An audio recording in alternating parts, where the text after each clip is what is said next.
Good morning and welcome to the IG Market Headlines. I'm Brenda Kelly. Today is Tuesday, the 17th of September 2013.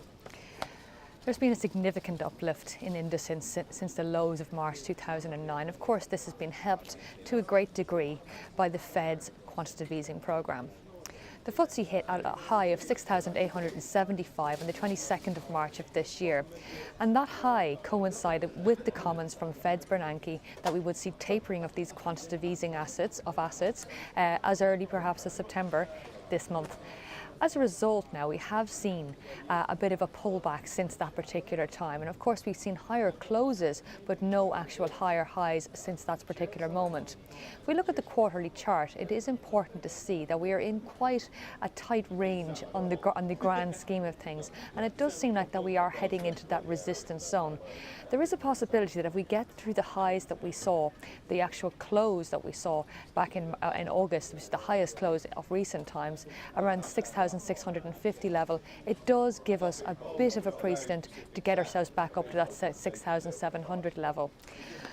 What is important to note is that the move up that we saw from Friday evening close till Monday morning open has now been actually gapped down. We have seen that gap actually filled as the market awaits new information from the Fed as to how much tapering we can expect.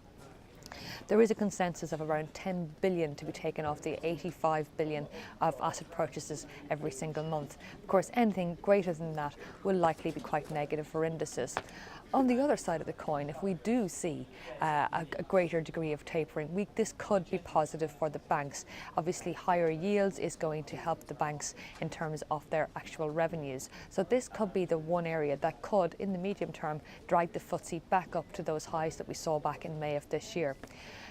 However, without the actual asset purchases, it remains to be seen whether or not the market can remain in such a risk-on environment and whether it can continue with that in light of some of the mixed data that we've seen from the economies both in Europe and of course in the US, which have been moderate to mixed at best.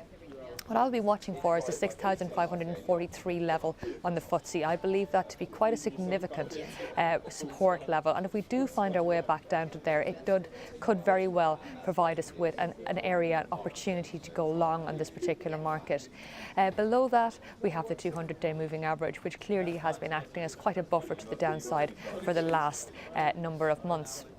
Nevertheless, what we need to look for from the Fed is not necessarily the tapering and the extent of it, it's the outlook, the economic outlook and forecast that they have for the US. Clearly what happens in the US will have a significant impact on the mining and banking sector, which make up such a huge degree of the FTSE 100 here in the UK. For more information, log on to IG.com.